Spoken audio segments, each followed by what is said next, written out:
Hey guys, once again here bringing you a Dragon Ball Z Dokkan battle video, and so we got a big data download on both versions of the game today with all sorts of information on the dates and times of upcoming events, many of which were mentioned in the in-game news or Twitter in the last couple of days. And we also got, surprisingly, the details on the upcoming EZA for INT Namek Goku and AGL Full Power Frieza. Now, obviously, it shouldn't really come as a surprise to anyone that these guys are getting their EZA, right? With the roadmap, the image that was produced right before the anniversary started, you know, and all the different speculation that we've done. I've done my own version of the roadmap. I've done a video going over other people's predictions that they had sent in and all this kind of stuff. We've been talking about it for quite a while now.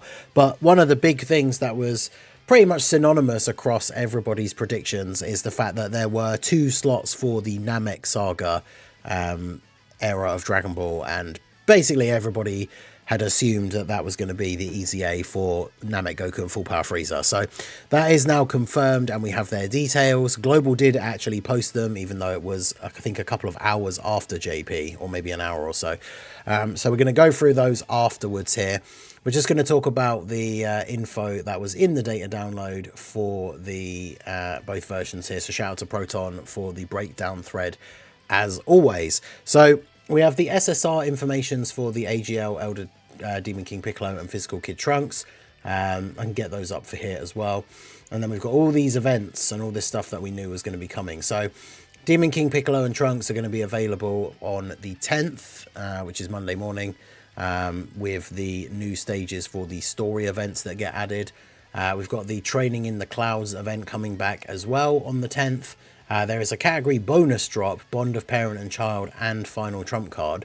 So obviously characters that are on both give double the buff, so you can make a big team. These will give the new item that is shown down below as we scroll down, but we still don't know exactly yet what that can actually be exchanged for. I'm just double checking the shop to make sure it hasn't been like, they might have well, I say accidentally, they might have done it on purpose, but the section for trading in those items is not in the shop yet, no. Which makes sense because the item's not in the game yet, but I did wonder if maybe they'd put it in already so we could see what they could be traded in for, but you'll be able to get those from there.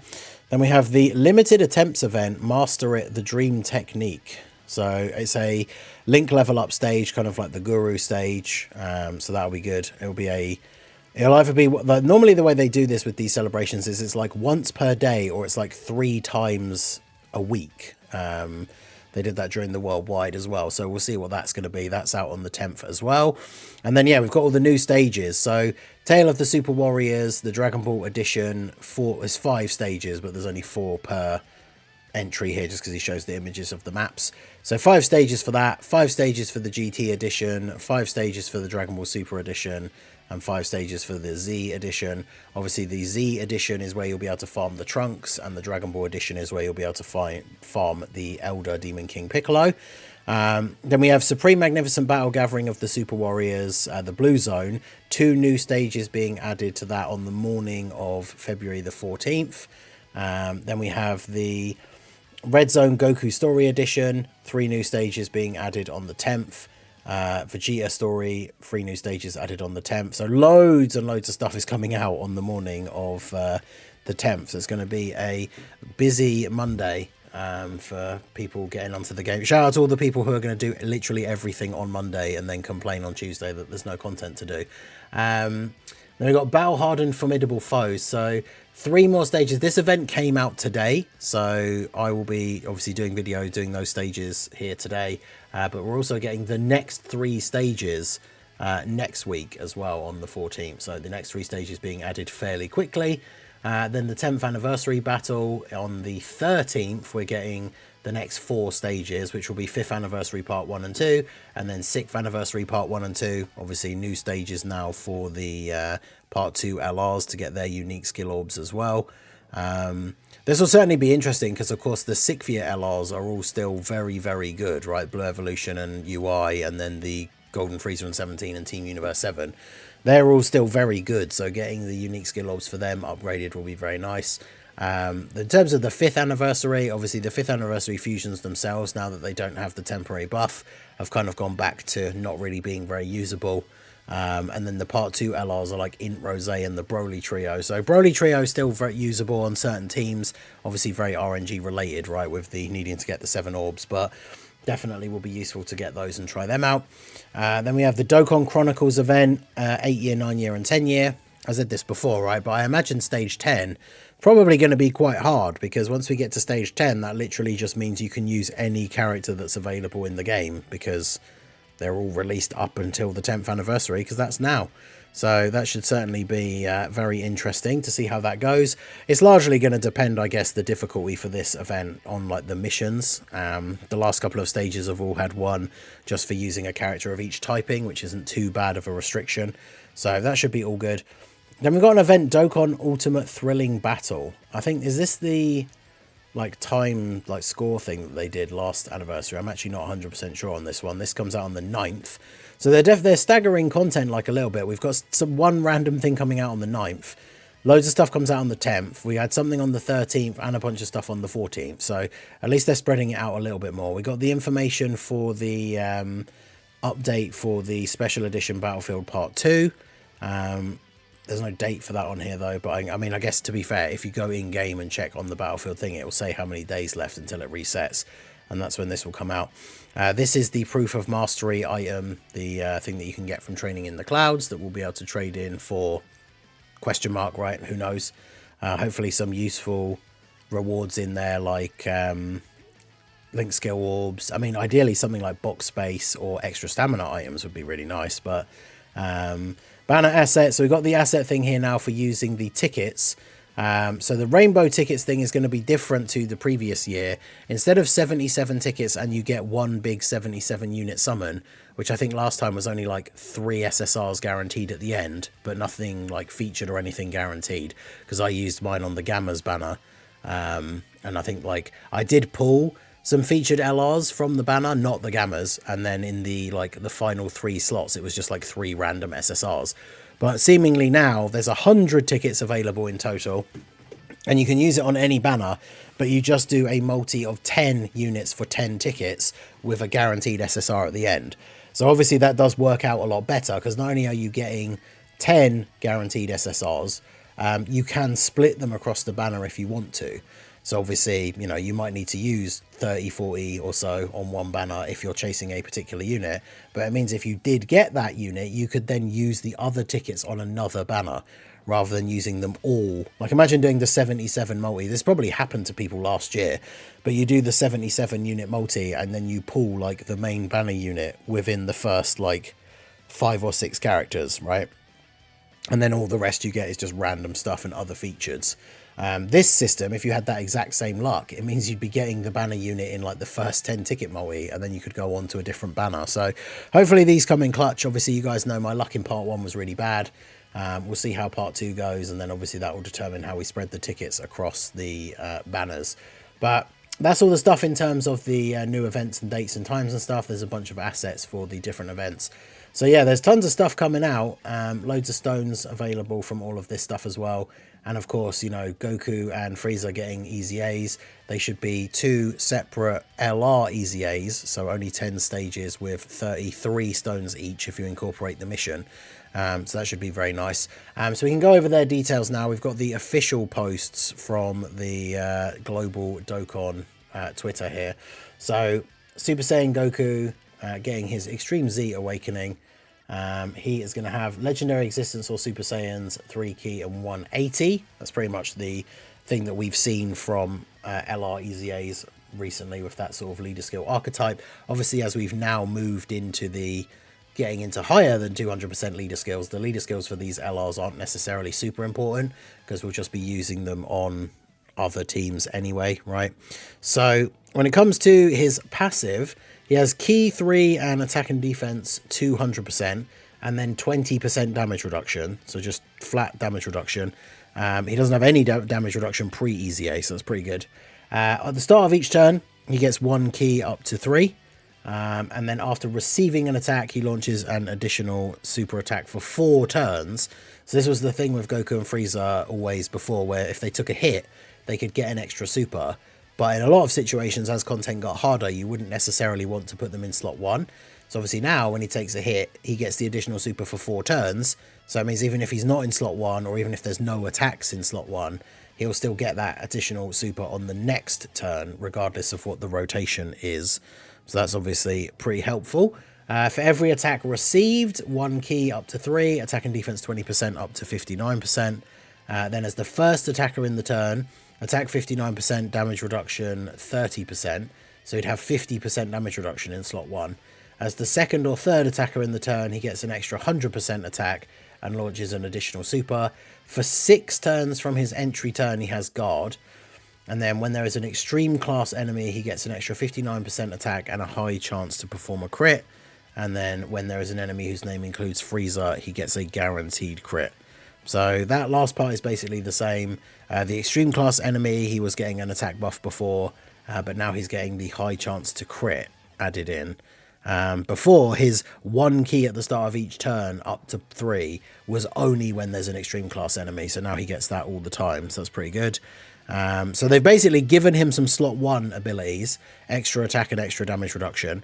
And then as the second or third attacker in the turn, previously he was getting a lower attack rate and a medium chance to additional. Whereas now he gets a pretty high attack buff, 100%, and a guaranteed additional super. So obviously this does still have the effect, like people noticed it when AoE enemies became a thing, like when after these guys release. But if this guy's in slot 2, he'll get all his slot 2 buffs, but if he gets hit by an AoE, he then procs the thing from his passive where he gets an additional attack. So he'll do his super, he'll do an additional super from being in slot 2 or 3, then he'll do the additional super because he got hit by the AoE, and then he can potentially have the hidden potential as well. So up to 4 supers in 1 turn. Against extreme class enemies, he's getting a 50% chance to crit, which is pretty good. 6 turns, he's got guard. So that all seems pretty decent. And then his super attack effects, obviously when it came to pre-EZA, he was raising defense on his 12 key, like infinite stack, and attack on his 18 key, which is the better balance if you're having raising on one of your 2 supers, because the 12 key obviously is the one that you can get multiple additionals for. So you can see here, he is greatly raising defense on the 12 key, raise attack for 1 turn and cause mega colossal damage to the enemy. And then his 18 key is greatly raise attack and defense and cause mega colossal damage to the enemy. So now the 18 key, instead of just stacking attack, stacks attack and defense, and then the 12 key stacks defense. So if you do get one of those turns where he gets like 4 supers in 1 turn, you're getting 4 stacks on your defense. Each one of his 12 keys does raise attack for 1 turn, which means each one of those additional 12 key supers is actually going to do more damage as well. So yeah, he seems very, very solid. Guard for 6 turns is obviously going to be very helpful. Probably straight away, like on turn 1, you probably don't want to put him in slot 1, even with the little bit of extra damage reduction.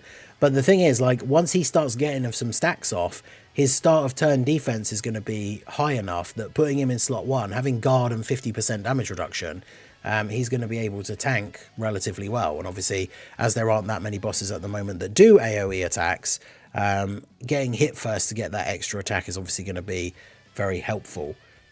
So yeah, obviously as events, you know, if the enemies are not hitting super hard in the first turn, putting him in slot 1 so he gets hit, gets the additional super, then on the next turn, he's still got that additional super attack thing active because it's for 4 turns.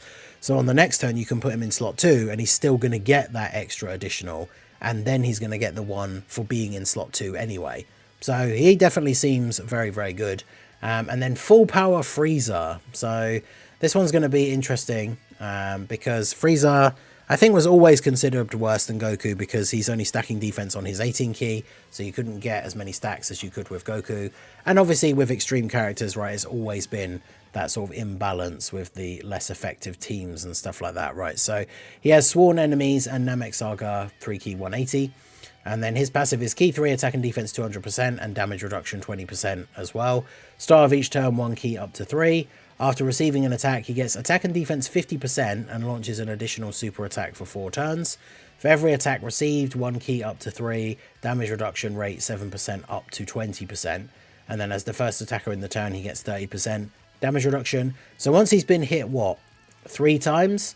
He's got that extra 21%. So that makes, what, in slot 1, he's going to have 71% damage reduction, which is pretty good. As the second or third attacker in the turn, he gets 50% attack and a great chance to launch an additional super.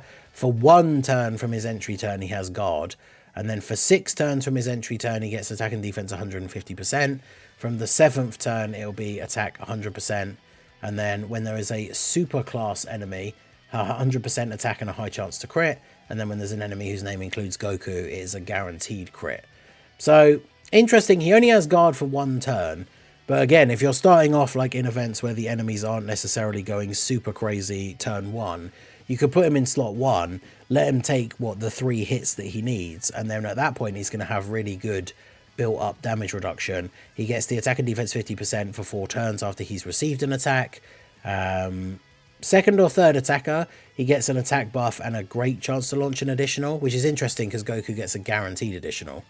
Does Goku have, when he gets hit, does he get, yeah, he gets an additional super for 4 turns, so does Frieza, as well as a buff.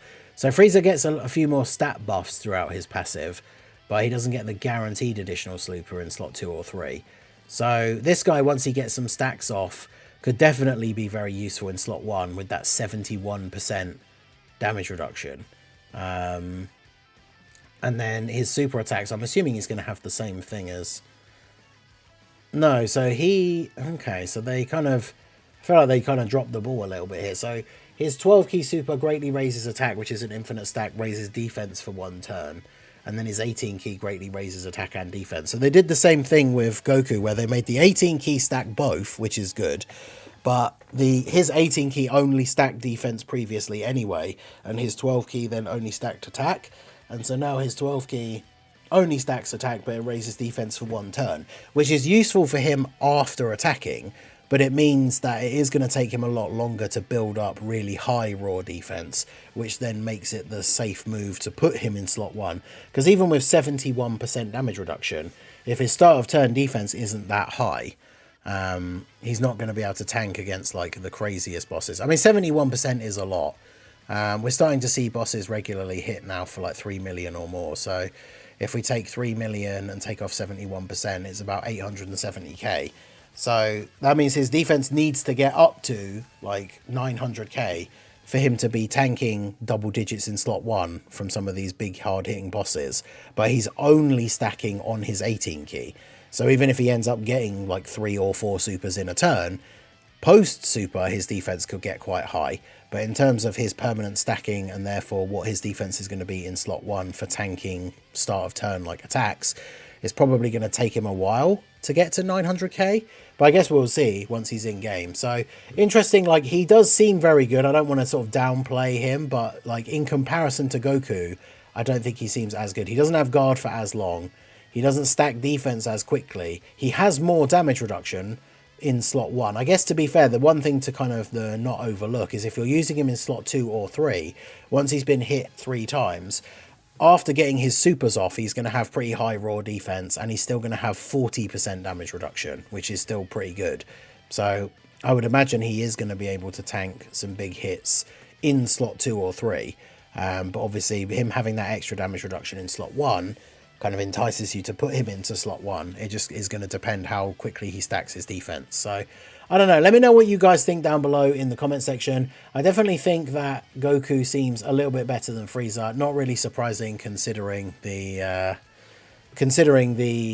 balance between super and extreme. And of course you have to remember that this guy is going to be on the Tech Vegito's 220% leader skill as well, whereas currently extreme don't have those kind of leads. So this Goku has the potential to look incredible on that team with those extra stats. So let me know what you guys think down below. Out of all the content that is incoming, what are you most looking forward to? Let me know your thoughts in the comment section. So that is going to be it for the video, guys. This has been the Masked Ningen. Smash that like button, subscribe to the channel if you are new, check out the links down below, and I will see you all again soon.